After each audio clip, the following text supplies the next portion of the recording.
I sneak out from under the covers without turning on a light. It's 4 a.m., and I figure if I get an early start, I'll have the whole day in front of me to hike. But when I head into the kitchen to fry some eggs, Richard appears, dressed and ready to drive me to one of the Superior Hiking Trail trailheads, then pick me up again in 3 days. Ever since the rescue in Montana, I've suffered from a bit of trail PTSD.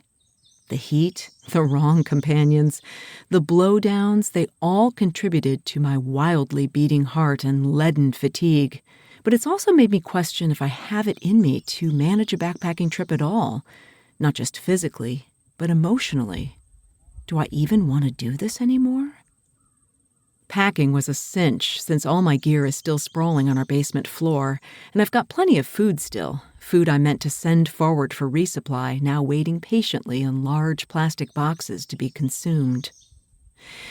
The only problem is I've sent my quilt off for repair, and my raincoat kicked the bucket, so I borrow Richard's massive gear made for his 6'4" build. The sleeping bag just lays on me anyway, and I kind of hope it doesn't rain, even if the sky is soupy the entire drive along the big lake. I'm nervous, and I prefer hanging with Richard to testing my body. I'm Simone Biles right now for 3 days, on a trail that's pretty easy. It's well-maintained, it's close to civilization. There are steep sections where I could wipe out, but it's a good test only 4 hours from home to answer some burning questions about the CDT. Did I just push too hard? Was it bad luck? Can I go back? When I told my mother I was planning a trial backpack trip, she said to me, "You're unstoppable." You're listening to the Blissful Hiker podcast. I'm Allison Young, the Blissful Hiker, sometime professional flutist, sometime voice artist, and full-time pedestrian. Thanks to Lecky Trekking Poles and Belega Socks for their support.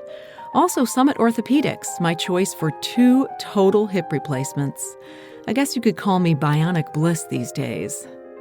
My goal in sharing stories of walking long-distance trails as a solo, female, middle-aged, titanium-reinforced hiker is to empower you to learn to hike your own hike, too. The geology of Minnesota's north shore of Lake Superior is over 1 billion years old, some of the oldest rock on the Earth's surface. Granites of the Laurentian Shield form parts of the middle of the forest. Basalts and rhyolates form the Sawtooth Mountains and shore.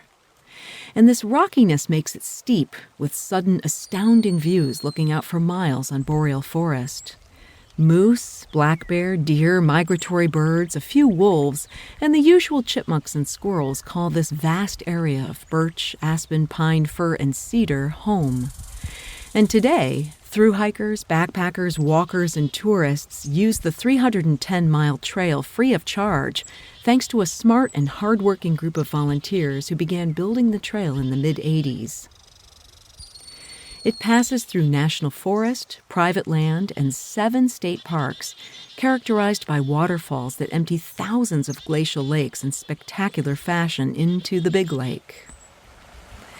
I choose a random spot to hit the trail at Cascade State Park near Grand Marais. There's a parking lot right along the highway. Richard walks me to the first falls view of a massive smoothed-out oval in rhyolite with just a small spigot of water rushing down, my first sign of this stubborn drought we're going through. He kisses me several times, and once more for good luck, and then I power up the spur to the main trail, stopping often for plump raspberries and juicy thimbleberries, crushing between my pinched fingers, causing me to lick off the juice. I slow down and remind myself how perfect this hike is, since I have no real destination, just taking each day as it comes. Several groups play in the small pools, fishing and posing for pictures. The sky is gray and the wind is up, perfect for hiking, even if a bit humid. Aspen quake in the breeze, and birch peel back to reveal a meaty and vulnerable pink. Alder and ash thrive in the marshy areas where wooden walkways in various states of disrepair lean and twist in the path. My first uphill hits one false summit after another before opening to a lookout, a tower of rock the best picture spot. A man brings a laptop and 2 stuffed animals here for inspiration as he works on a short story. Several day hikers pass, plus a loud family with 6 children, all wearing backpacks. I'm pretty happy they're going the other way. I use the loo at the top with a view and follow the ridge as the trail meanders up and down, opening to more stunning views of low, tree-covered mountains. The sky is just overcast, and the smoke, thankfully, has blown away. Tiny yellow-throated vireos cheep as they flit from tree to tree. A chickadee chirrups. I take breaks at each campsite, sitting on a rock bench and ensuring I'm getting liquids and calories. The streams are low, though the water moves in miniature falls. I'm mesmerized by the silence. It's just wind, birds, water, and my breathing. A month ago, I broke the silence, constantly calling for bears, and it takes time for me to get used to the quiet and unlikely possibility that a bear will lumber past. Only a squirrel hisses and scolds, while one chipmunk peeps out at me before disappearing through a hole. Sun peeks out and filters through the green leaves. Goldenrod and fireweed grow higher than me. The trail suddenly goes steeply up, and I slow to keep control of my breath. When it crests, I immediately go down, then up again, staying in the forest with no views but giant fungal shelves clinging to tree trunks. I reach a road, passing benches in a semicircle looking out on a lake. It's only a mile until Lake Agnes, where I thought I might camp, though it's far too early. I meet 2 young men and share beta on the campsites that I've passed. It's warm, so I head up to a bald on rock for another snack, looking down on the pretty lake, a massive beaver house placed next to a peninsula carpeted tightly in pine trees. I'm feeling stronger as I move on, up and down through forest, mostly maple now, in a place that I visited many years ago at the peak of autumn. And that time the color was so brilliant, the air took on a golden glow. I pass a backpacker who tells me there are tents in both sites on the Poplar River. Gosh, I was sort of hoping to be alone, and I wonder if I should plan to push further. It's only 5 o'clock. The river is wide here and more of a pond, with lily pads and grasses. A group at the first site yells out, "Hi!" Their tents and hammocks taking over. They seem pretty nice and tell me I'm welcome, but that the next site is only 10 minutes ahead. Well, why not check it out? It appears that it was a beaver dam that stilled the water, and further on it gurgles and babbles, and I like that sound, like a lullaby. There is a tent here, and I hear 2 people at the water. I take off my pack and sit down and look at my map. Soon, a young boy walks up with a fishing rod. "Catch anything?" I ask him. "Just small stuff." A woman in braids follows him, and I ask about the next site. They tell me it's fine, but it's not near water.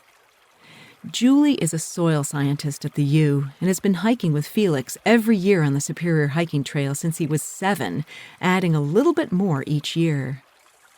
I set up the alley coop too, change my shirt, get my cold soak going, and head to the river to filter water.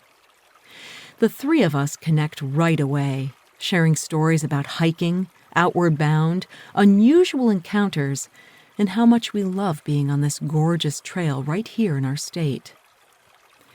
I make my buffalo pasta salad, which makes them laugh because it uses 6 packages of mayonnaise.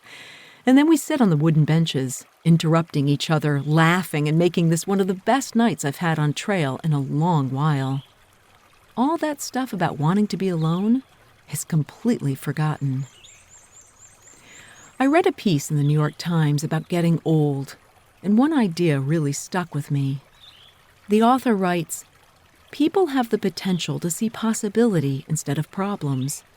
Aging itself can be a catalyst for rich new experiences, offering a way to renew passions and reinvent oneself."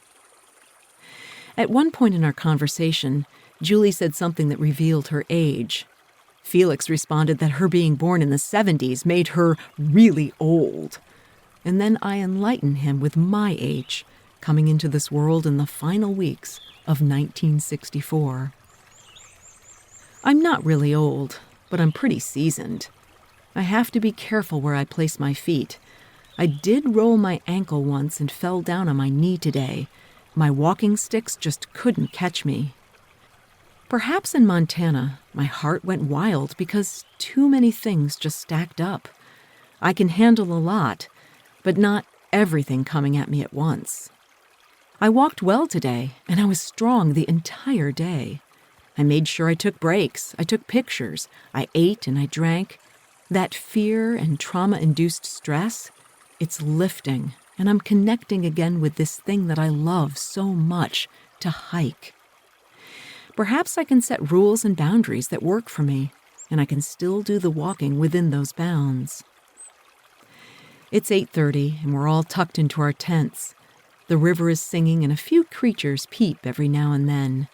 Richard's giant sleeping bag covers me like a blanket, and I'm ready to sleep and dream about what I'll see and who I'll meet tomorrow. And the best news of all, my heart is happy.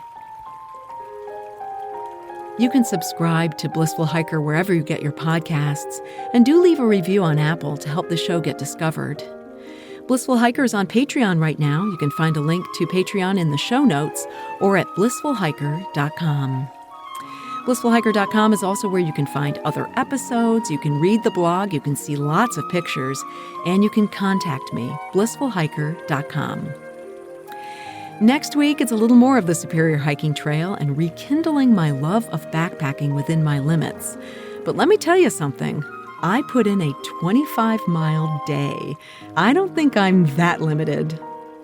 Until then, my friends, kia kaha and happy trails.